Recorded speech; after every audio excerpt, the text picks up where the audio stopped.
سبحان اللہ و بحمدہ کا ورد کرنے کے زبردست ترین فوائد۔ معزز سامعین و ناظرین، اللہ رب ذوالجلال کے عظیم ترین انعامات میں سے ایک انعام تسبیح ہے۔ تسبیح کہتے ہیں اللہ تعالیٰ کی شان اور پاکی بیان کرنے کو۔ سبحان اللہ، سبحان ربی العظیم، سبحان ربی الاعلیٰ، سبحان اللہ و بحمدہ، سبحان اللہ العظیم وغیرہ وغیرہ۔ تسبیحات اللہ تعالیٰ کا وہ ذکر ہے جس کی سلطنت 7 آسمانوں کے اوپر تک پھیلی ہوئی ہے، اور قرآن عظیم الشان کی 7 مبارک صورتوں کا آغاز تسبیح سے ہوتا ہے۔ سبح للہ ما فی السماوات و ما فی الارض۔ حضرت سیدنا نوح علیہ نبینا علیہ الصلاۃ والسلام نے اپنے فرزند ارجمند کو تسبیح کی تاکید فرمائی کہ بیٹا سبحان اللہ و بحمدہ کو ہمیشہ لازم پکڑنا۔ یہ وہ کلمہ ہے جس کی برکت سے تمام مخلوقات کو روزی ملتی ہے۔ حضرت سیدنا ابو بکر صدیق رضی اللہ تعالیٰ عنہ کے پاس ایک بڑے بالوں والا پرندہ لایا گیا۔ ارشاد فرمایا کہ اس نے تسبیح چھوڑ دی، اس لیے پکڑا گیا۔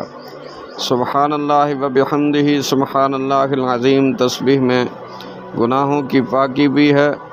صرف 100 بار سبحان اللہ و بحمدہ پڑھا جائے تو سمندر کی جھاگ برابر گناہ معاف ہو جاتے ہیں۔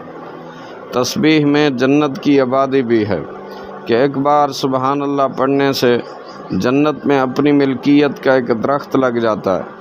درخت بھی معمولی نہیں بلکہ صدیوں کی مسافت تک پھیلا ہوا۔ تسبیح میں حشر کے دن کا سامان بھی ہے۔ ارشاد فرما کہ سبحان اللہ آدھے میزان کو بھر دیتا ہے اور باقی کو الحمدللہ بھر دیتا ہے۔ ایک بزرگ کے پاس ایک شخص نے روزی کی تنگی کی شکایت کی۔ انہوں نے فرمایا ہر نماز کے بعد سبحان اللہ 100 بار پڑھو۔ وہ صاحب زندہ دل انسان تھے۔ زندہ دل وہ ہوتا ہے جس کے دل میں اللہ تعالیٰ کا ذکر ہو اور جو دل کی توجہ سے اللہ تعالیٰ کا ذکر کرتا ہو۔ انہوں نے دل کی توجہ سے یہ عمل شروع کیا، مگر ایک ہفتے بعد ان بزرگوں کے پاس آ کر کہنے لگے کہ یہ وظیفہ بند کرنے کی اجازت چاہتا ہوں، کیونکہ اب تو زمین کے خفیہ خزانے بھی نظر آنے لگے ہیں۔ یارو، جو لوگ عقل مند ہوتے ہیں وہ خزانوں کا مالک بننے سے ڈرتے ہیں کہ کون سنبھالے، کون اتنی فکر اٹھائے، کون اتنا حساب دے، کون اتنے حقوق ادا کرے۔ انسان کی ضرورت تو کچھ مال سے ہی پوری ہو جاتی ہے۔ اس سے زائد مال اس لیے ملتا ہے تاکہ انسان اللہ تعالیٰ کے ہاں اس کے ذریعے سے بڑے بڑے درجات حاصل کرے۔ اگر یہ نیت نہ ہو تو ضرورت سے زائد مال انسان کو مسلسل ڈستا رہتا ہے، ذلیل اور کمزور کرتا رہتا ہے، پاگل اور نااہل بنا دیتا ہے، بیماریوں اور مصیبتوں میں ڈال دیتا ہے۔ میں عرض کر رہا تھا کہ تسبیح بہت بڑی نعمت ہے۔ اللہ تعالیٰ جس بندے کو اس کی توفیق عطا فرما دیں، یہ اللہ تعالیٰ کا اس بندے پر بڑا احسان ہوتا ہے۔ قرآن مجید میں جگہ جگہ حکم دیا گیا کہ اللہ تعالیٰ کی تسبیح کرو، اور بتایا گیا کہ تسبیح اللہ تعالیٰ کے مقربین کا وظیفہ ہے۔ ہر تسبیح بندے کو اللہ تعالیٰ کے قریب کرتی ہے۔ سبحان اللہ و بحمدہ، سبحان اللہ العظیم۔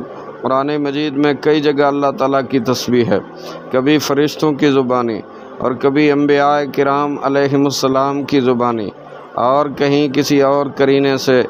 بندے کا یہ دل چاہتا تھا کہ ایک ہی مجلس میں تسبیح کے یہ تمام مبارک الفاظ پڑھے، کیونکہ قرآن مجید کی ہر تسبیح میں الگ الگ روحانی خزانے مخفی ہیں۔